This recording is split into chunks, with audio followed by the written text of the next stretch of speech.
மருத்துவத்தில் ஒரு விஷயம் இருக்குது. இது மன்னன் கூட ஒரு சில இடங்களில் சொல்லியிருப்பாரு. அவர் என்ன சொல்லியிருப்பாருன்னா, தீண்டாசேரின்னு சொல்லி சோழர்கள் காலத்தில் குறிப்பு இருக்குது. அது மருத்துவ மக்கள் வாழ்ந்த பகுதியை தான் குறிக்குது.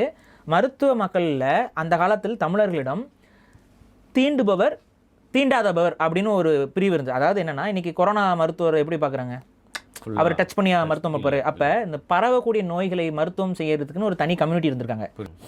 தொடாமல் சிகிச்சை பண்ணுறதுல நிபுணர்கள் அவங்க. இந்த தீண்டாசேரியை வந்து தப்பாக இது பண்ணுறாங்க. இப்போ இந்த தீண்டார்கள் இருக்காங்களா, அவங்க என்ன பண்ணுவாங்க, தொட்டு சிகிச்சை பண்ண மாட்டாங்க. அப்போ தொடாமல் சிகிச்சை பண்ணுறதுக்கு சில குறிப்புகள் இருக்குது. சில அந்த ஸ்மோக் பண்ணி அதன் மூலிமா, அந்த புகையின் மூலிமா மருத்துவம் பார்க்குறதா இருக்கட்டும், தொடாமையும் வந்து சில இதுகளை செய்கிறதா இருக்கட்டும், இதெல்லாம் அவங்க பண்ணுவாங்க.